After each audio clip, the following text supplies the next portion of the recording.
Hello everyone, Busy Gamer Dad back again with a special session gameplay series here on the Busy Gamer Dad channel where we take a look at a game over the course of 3 episodes, 20 to 30 minutes each episode, something new, something old, something we're revisiting. This week we have another special one. The developers from Tamarack Trail reached out to me and asked me to cover their game, so at the time of this video will be posted. You can get this for yourselves if you so want to. I will have the link for it in our descriptions on YouTube and a little short blurb from the Steam development page, or Steam page I should say, not development page, that you guys can read about it. But I will give you a little disclaimer right now. Tamarack Trails, what it is it's basically they say it's a deck builder, but it's more of a dice builder, and that will become self-apparent as we play the game and get into it. But you have roguelike mechanics. You're building up your dice, customizing them through your battles, you're rolling them, and you have pick a path adventures. You have nodes on the map that you go through, and as you go through you unlock things. You get meta progression currency to make your subsequent runs all the better, unlock things at your main lodge and homestead to give you more boons for your next runs, etc. All those trappings that are really the hallmark standards for roguelites, and it's done with a really cool art style. I like the art style a lot.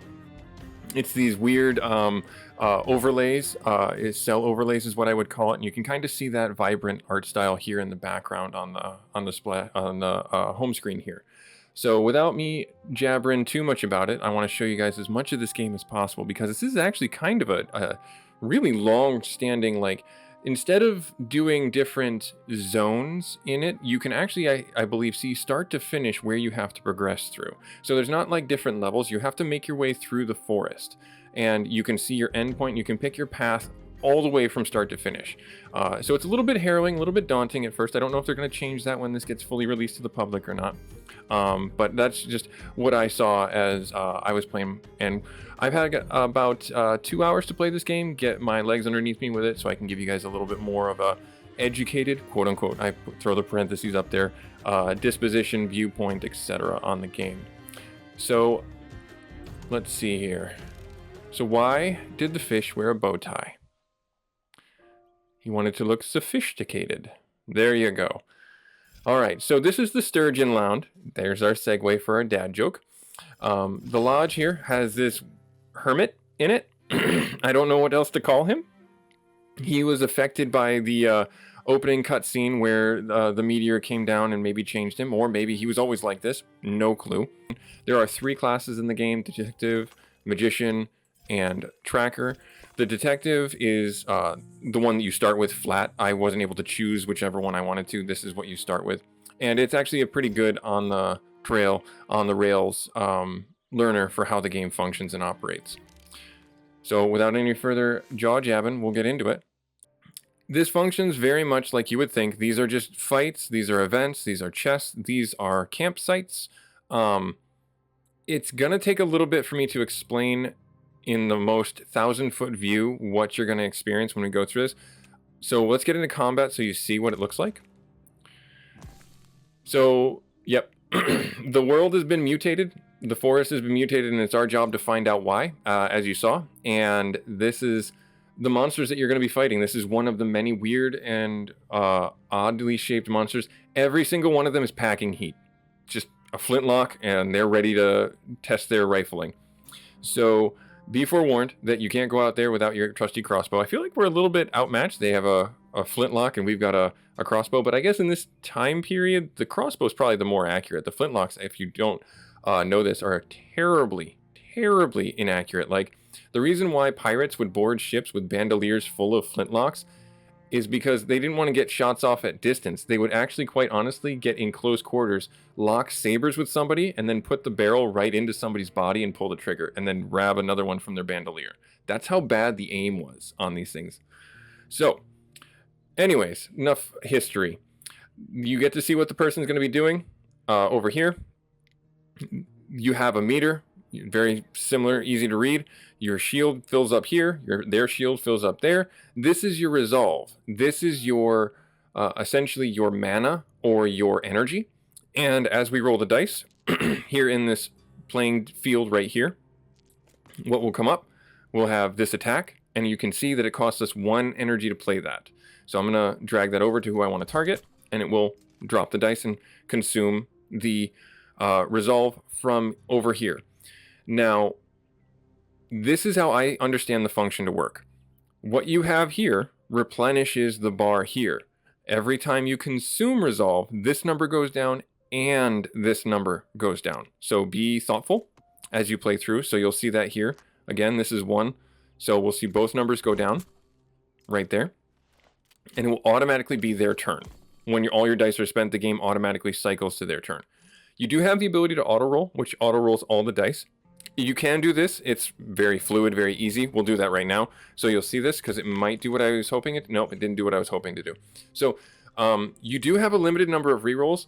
I do not know how these recharge. So be very frugal with these because I played the run thinking that these recharged after a boss fight, after a camp. Not the case. So I do not know how these recharge or if they recharge in a run.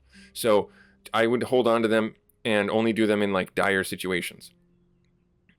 Your last thing over here is you have an ability as this detective to replenish 5 resolve right here, if you so choose to. They're swinging at us for 6. We're going to take some hit, and that's fine. We did take their shield off, and we did completely deplete their resolve, and we attacked their hearts. This is the main resource for their life. So the number of hearts they have is the number of hits they can take. You have to penetrate through the shield and the resolve to damage the hearts. Now you don't have to penetrate through the number of recharging resolve, just the bar, the shield, if they happen to have any, and then you can do damage to their life points, essentially is what it comes down to. Likewise for you, if they attack you, they're going to hit your resolve bar first or your shield, and then if they break through all your resolve bar, they will hit your hearts and you'll be dead. We have 5 hits here. So the last thing is there are special effects, and what got me in my first run, we'll probably see in the next episode. I won't spoil it now, so you'll just have to wait and see. Stick around for episode 2. I do want to show you this kind of, I don't want to say advanced mechanic, but something to consider. You can choose to manually roll, and you can drop the dice on top of each other. Now, this is really interesting. I'm going to let this sit here for a second, because you see the dice sliding. So if you don't like this, you can actually wait and use it after it falls off the top of the dice. I am going to use it because the dodge is kind of huge. We don't have the ability to take 10 damage. Well, we do, but I would rather not. But I also want to show you the exhaust on this. So that dice had a very special ability. It did 1 dodge, which allows us to mitigate all damage. Okay, avoid damage from 1 target, lose 1 damage lose 1 when damaged. So every time we dodge, we lose this 1 counter. The dice has a mechanic, and this is where you're customizing. This is where the deck building comes in, and I call it dice building, is the dice automatically flipped to another side after I use that ability. And there are super intricate plays that you can make with those dice. It's actually really awesome. The last thing I want to call your attention to is you see this little sad swan right here? That is the exhausted feature on the dice. Some dice, when you go through the super complex ones and get essentially a limit break is what I will call it. It has its own name, and I'm sorry, the name escapes me. You can set up the dice to cycle through infinite combo. That's what it is, an infinite combo. And when it cycles through the infinite combo, the game has a break system so you don't break the game, to where it exhausts the last roll on that dice, whatever happens to be the next one to complete that combo. And you'll get this feature right here. Some dice panels have that same feature built into them as well. How you recover from that is you have to play the dice at the exhaust cost, and it refreshes that side of dice. So it's not like you're one and done in that combat. It's a little bit wonky, and I hope I can show you guys that in detail when we start getting some more dice faces. The last thing I want to call out is you see this little star symbol above the dice. There are certain synergies that other dice have with that star symbol, and I hope to show you guys that. But for now, our first fight is done. So this is where that star symbol comes into play on these 2 cards specifically. So if you clack the dice together, you get I can apply 2 bleed per star symbol. In this one, I can apply 4 damage to all enemies, and then another 4 damage to the person I targeted with this dice for the number, or for if it has any of the dice collide ability on top of it. The caveat to that is it's not inherently cheap. Instead of being 2, this is 3. Instead of being 4, I think this turns into 8, or maybe it turns into 6. Depending on the number of star symbols, it increases the cost or the resolve you need to use that dice. So again, there's a measure of complexity here, and that's kind of why I like this game a lot. The last one here is another uncommon, expose weakness, flip, and flip to the top side if hit enemy attacked, if has any debuffs. So I'm gonna take this one. Now, this is where that customization comes into play. What I'm going to do is I'm going to drop this panel right here. I think I actually want to do... No, because this isn't going to work because... Yeah, unfortunately, so... We'll just leave it where it's at right now. We'll drop this guy right here, and then if we can, we'll apply a bleed effect to it. That'll be helpful. Or you know what? Actually, let's do it that way, because then we'll get a free chance to shield. Should we need to do that. Oh, these guys. These weird glow flies. Okay, so again, this is all there is to the combat. You just roll the dice, see what you get. Don't think that you'll necessarily have to use these. I could end my turn right now and not consume this if I wanted to. And in fact, that's what I'm going to do because I don't want to exhaust this at this time because he might do another ability.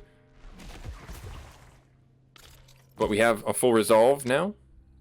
He's going to attack for 5, and then we'll just hit him with 5 ourselves, and then we'll roll the dice. Again with this. You know what? I'm going to skip it again. So he's not going to get through our shield, or through our, I shouldn't say shield, because there is a determinant for shield. I don't want to re-roll that, so I'll just use it. And then, nice. Sorry for the throat clearing, I'm a little under the weather. There's rapid seasons change going on right now, and it's totally messing with my sinuses. I don't know what you guys do to handle sinus pressure, or sinus change, or season change, but it's just awful. I saw on the internet some people were shoving garlic cloves up their nose to drain their sinuses. I'm not about to try a TikTok challenge for that. I don't want to end up in the hospital with a garlic clove up my nose. Alright, so anyways, back to the game. I am going to do Informant, and I'm going to do Confused, because this again flips our dice. The other one did too, but I'm trying to add a little bit of variety here. So this one goes to the right. So it shows you which one it's going to go to. So if I go here, I can do that, and then it's going to do the bleed. But I don't have any bleeds. And if I have to clack the dice together to make that happen. So what I'm going to do is I'm going to drop that there. And then it'll show me how they work together and how to formulate. And again, this is like what I was talking about, where you have to customize your dice. It's not really decks that you're customizing, it's more your dice. And then we'll get into our first camp. We'll regain a little bit of HP if we needed to. And we get 5 extra resolve for our next combat. Not necessarily helpful because we're out here killing it. So I'll just auto-roll them both. Oh, and it looks like they did crack together. So this one will apply the bleed. So I might as well do that. Because he's going to swing at us for 9. I don't really have a choice. So just swing for the fences. And then... Yeah, that was a big hit right there. A bit unfortunate, but oh well. Now, one of the last things is these panels are not necessarily static. You can right-click on the dice, and it will show you the faces of the dice if you ever forget where your combos are. This panel gets filled in later. I'll go over that when we get to it after our first boss. But you can actually right-click on these dice, and it's actually really helpful to try and remember what's on the surfaces of the dice in case you want to roll which one's first. I had in my... previous run, I had a dice that was specifically the infinite combo dice, and then I had another dice that was specifically for status effects or defense, and then I had a dice that was specifically for damage.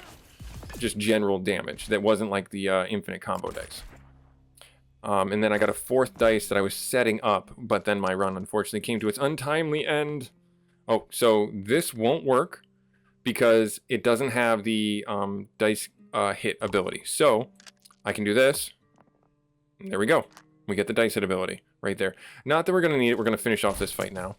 But again, that's how you can, I don't want to say game the system, but that's how you can handle it if things come up and you're not certain how to make them work in your favor.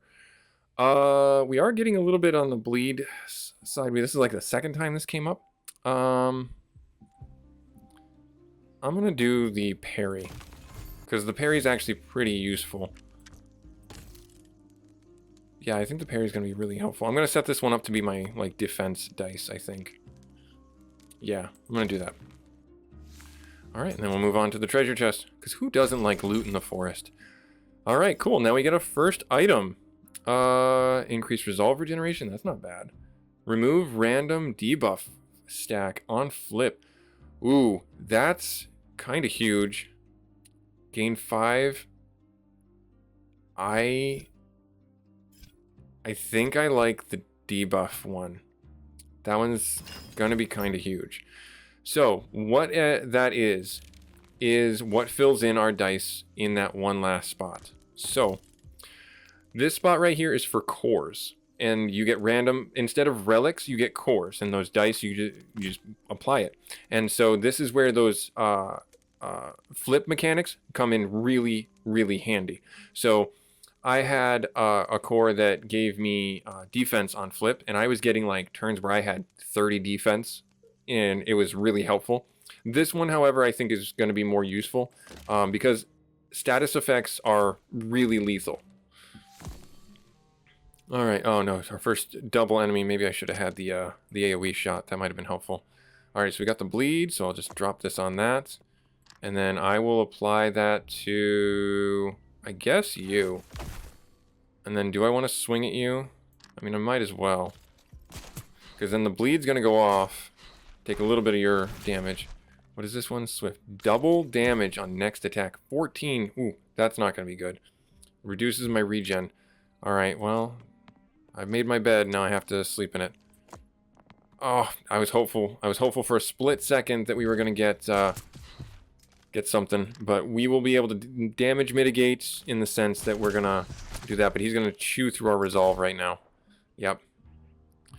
So thankfully he didn't penetrate and take one of our hearts away, because that would have really stunk. Let's see right there. So I'm gonna drop this on you. I don't know what you're doing, so I'm actually going to end my turn. So he's doing the swift for double damage, so he's gonna do 8. Yeah, I'm glad I didn't do another attack, because we were not in a position to handle that kind of damage. You can obviously recharge your hearts at those campsites, as you saw, but why waste it? Why risk it? Playing a little bit cautious can help you. All right, so 16. 16. I'm actually going to do this. I'm going to do this. Oh, shoot.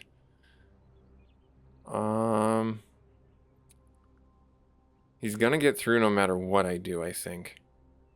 So I might as well hit him. And I'll leave that on the table because it's not gonna do anything anyways. So he's gonna get through and we're gonna take a damage right there. Bit of a bummer. Happens. Alright, so there's this. We can drop that on you. And kill you. There we are. And drop him. Backstab. 7 damage per star. Apply exposed weakness if under stealth. That's not terrible. Die flip to the left. I think I'm going to do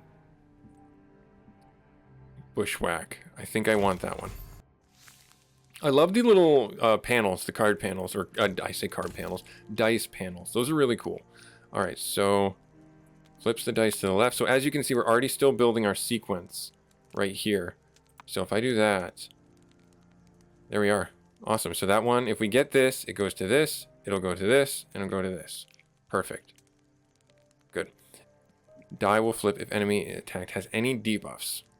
All right, nice. So we'll be good to go. We'll move into the event.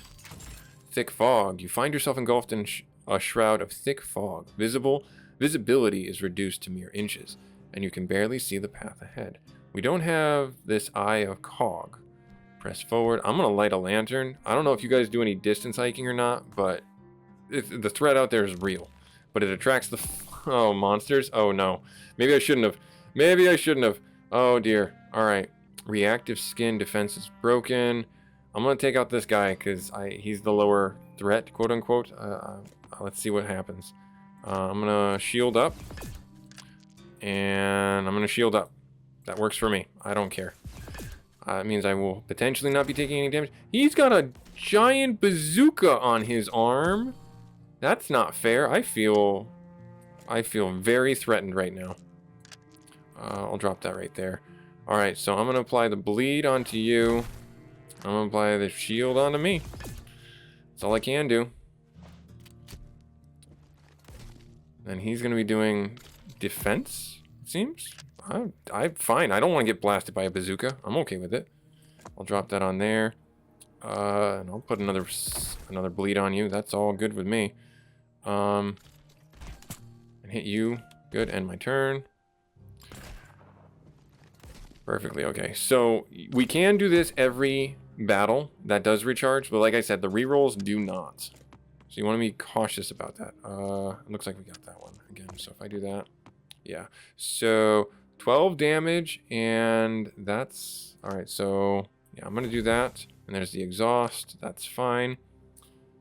I'm going to hit you once. And then that's going to flip. And then I'm going to hit you there. And there's the exhaust. And that's going to be another... That takes 2 life off of him. 12 damage, and we lost another heart. Oof, this run is going infinitely worse than my first run. My first run, I made it like 2/3 of the way through. Let's drop that right there. Alright, so he's going to die on his turn. I don't actually need to do anything. So I'm actually going to apply the bleed to you. And I'm going to apply the shield to me. We'll end our turn. Yep, see? Dead. He's going to shift back. Now he's going to do 12 damage. And then I'm going to try and apply this. I'm okay with this right here. Now this should flip. Yep. There. And there is no way I can... Well, maybe I can shield myself here. Yep. And totally mitigated the damage. Perfect. Thank the maker. Alright, that worked out really well. He does have damage on him. So I'm first going to do the shield. He's going to shield himself, so I don't really have to worry about it. Then we get the flip again. You see the little pip pop up here letting us know that the core is working. 3 attacks for 3 damage.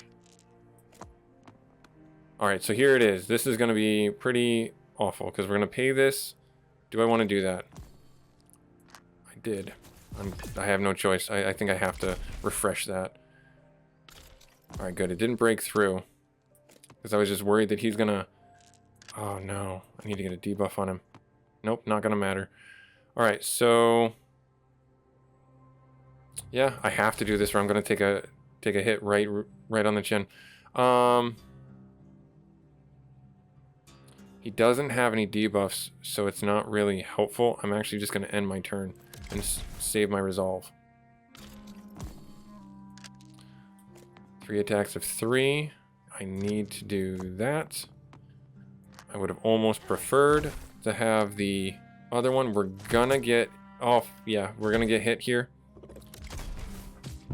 Took 2 off. Yeah, our run is gonna be over, I think, on this fight. Shouldn't have lit the lantern. Shouldn't have lit the lantern, busy.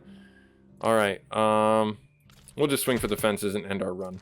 It's not that big of a deal, because then I can show you guys what the meta progression looks like. I think we'll actually maybe be able to eke out a win here. Because... Good, that replenished that guy. I'm actually going to hit him again. End the turn. I mean, I can use this. I mean, I might as well. Not like we're gonna see too much more action. Oh, we are gonna get the dodge. Nice. That's awesome. That's gonna flip. We're gonna take the shield off. No, we're gonna get close to the shield. And then we'll apply our confuse. That'll work out really well. Nice. And that counts as a debuff, which will help proc the other ability. So get that on. And then we'll drop this guy right there. We might eke out a win. Let's see. We're gonna hit him. Yeah. Yep. I want to hit this right here. Okay. All right, fair enough. So flip, and then we're gonna shield, and then we're gonna pay for this. Refresh that, because that dodge has been huge. Hugely helpful. We'll replenish that. And then shield. Shield it is. That's fine.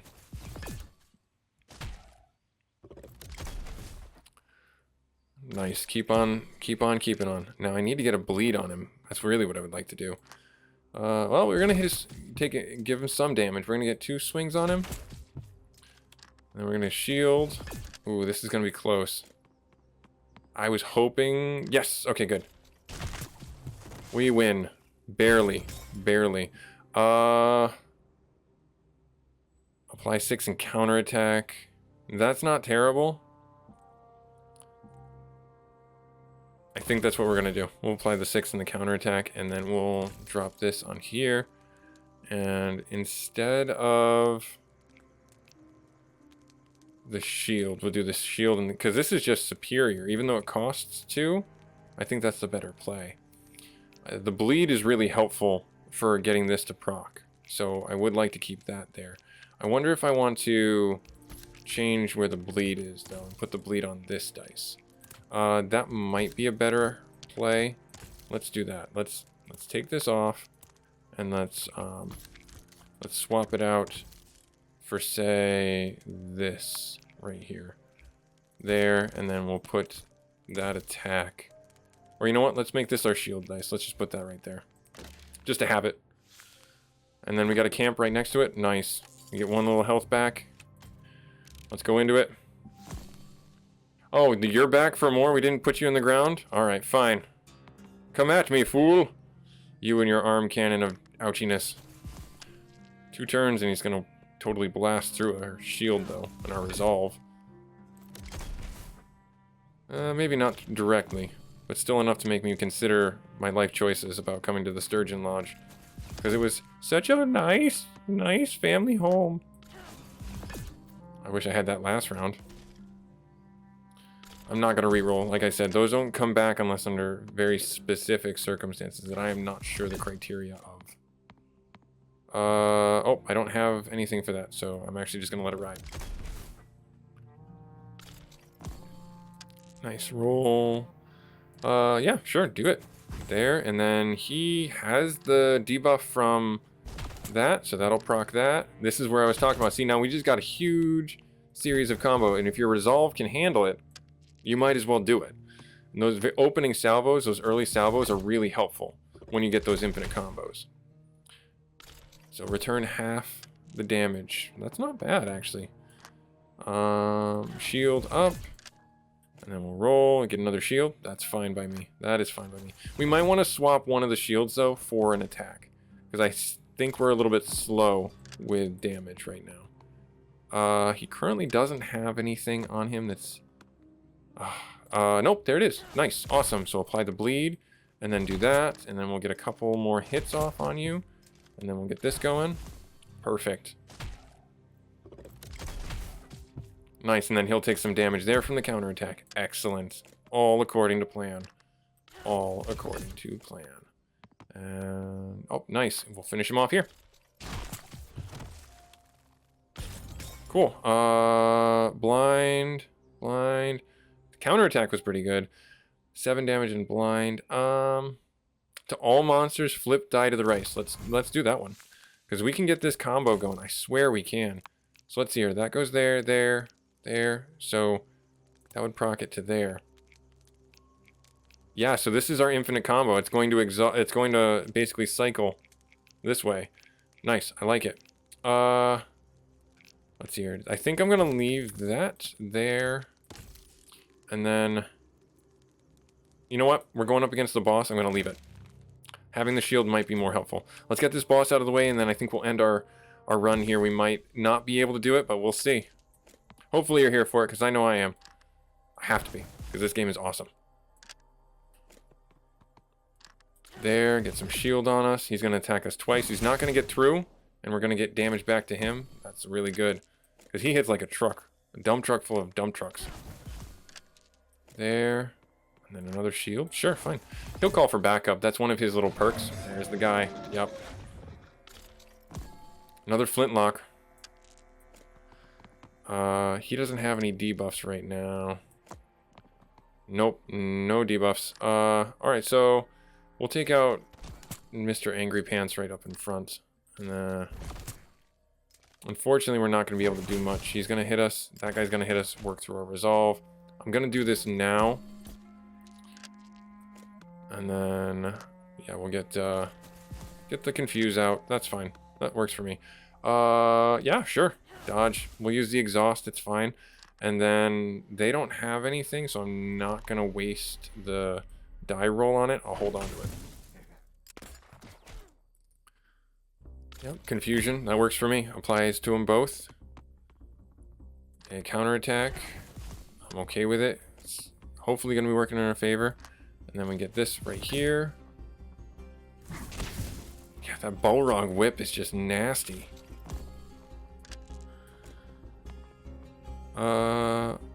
So we can do this to him, and it's going to proc it. This guy has stealth, receives half damage. Let me see what we get here. Shield. Alright, that's not going to help us too terribly much, but it's something. Alright, so if we hit him with that, it's going to flip it. And then we're going to get our infinite combo, I think. Right here, and then you'll see the infinite combo go off. Right there. There's the infinite combo, so it's going to exhaust that, and we just cleared the board like that. That is huge. That is exactly why you look for those infinite combos. We get a new dice. Busy Gamer Dad showing you guys Tamarack Trail. I love this game. We're going to pick up this run right after I do a little dice swap-arino. I'll bring you guys back for session 2 to continue our run through the forest to find out what other depravity is going on in this graveyard section. And maybe we'll make it up to the manor. Maybe we'll make it up to the next boss. I don't know. You'll have to be here to find out. Hope to see you then. Like, comment, subscribe if you feel so inclined. Later.